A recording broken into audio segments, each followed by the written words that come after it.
মা তখন কথা বলতে ইচ্ছে করছিল না, তাই কথা বলিনি। তুমি কিছু মনে করো না। হ্যাঁ না মা, কি মনে করব? আমি তো জানি, আমি বুঝি তুই কি অবস্থার মধ্যে আছিস। মা, আমি আমার শাশুড়ির সাথে কথা বলেছি। উনি বলেছেন একটা দিন সময় দিতে। কি জন্যে? আনিসের সঙ্গে উনি কথা বলবেন। ওকে সত্যি সংসারটা করতে চায় কি না সেটা জানবেন। তোর কি মনে হয়? মা, ও চায় কি চায় না সেটাও নিজে বলতে চাচ্ছে না, কারণ আমার শাশুড়ি আমাকে অনেক পছন্দ করেন, আদর করেন, তাই ও নিজের মুখে কিছু বলছে না। ও যদি কিছুই না বলে তখন কি করবি? হ্যাঁ মা, সেজন্যই তো ফোন করেছি। ও যদি কিছু নাই বলে তাহলে হয়তো আলাদা থাকতে হবে। আর আলাদা হয়ে গেলে থাকবি কোথায়? কেন?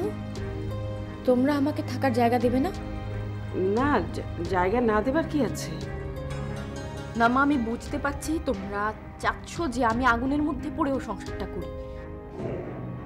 তা না, তুই বিষয়টা ভুল বুঝছিস। না মা, আমি ভুল বুঝছি না। তুমি এই কথা আমাকে কি করে বললে যে সেপারেশন হয়ে গেলে তুই কোথায় থাকবি? তোমরা আমাকে রাখতে চাচ্ছ না সেই কথা বলো।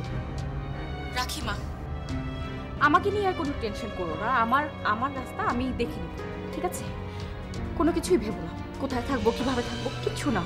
শুধু মনে করো যে ভূমি নামেই কোনো মেয়ে তোমাদের কোনোদিন ছিল না। শোন মা, মাথা গরম করিস না।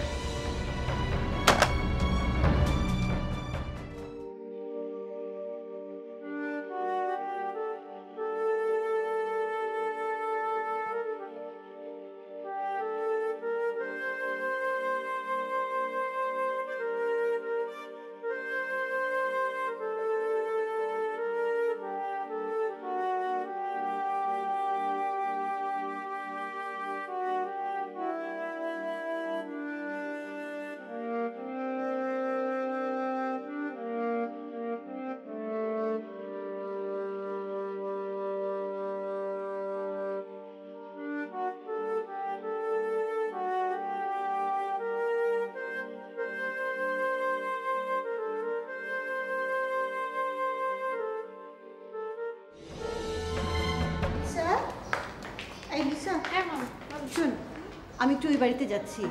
তোর ক্লাস শুরু হবে কখন? কেন? আমি কি নেমেই গাড়িটা পাঠিয়ে দেবো তোকে?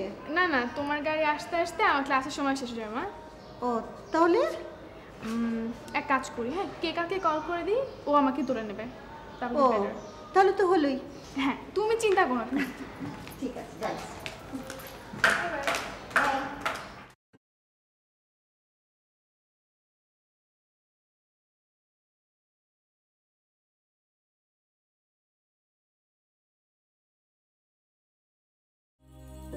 হ্যালো, তুমি কি বেরিয়েছো?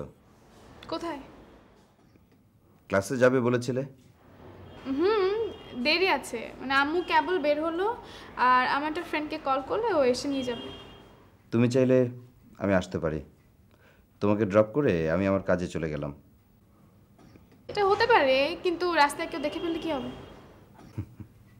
আরে বোকা, দেখে ফেললে সমস্যা কি? বলবে তুমি রাস্তায় গাড়ির জন্য অপেক্ষা করছিলে, আমি ওই রাস্তা দিয়েই যাচ্ছিলাম, হঠাৎ তোমাকে দেখলাম, দেখে ব্রেক কষে ব্যাক করে এসে তোমাকে ড্রপ করে দিতে। মুভির কাহিনী সবাই জানে। নতুন কোনো আইডিয়া আছে? তাহলে বলো। তুমি রেডি হও, আমি আসছি।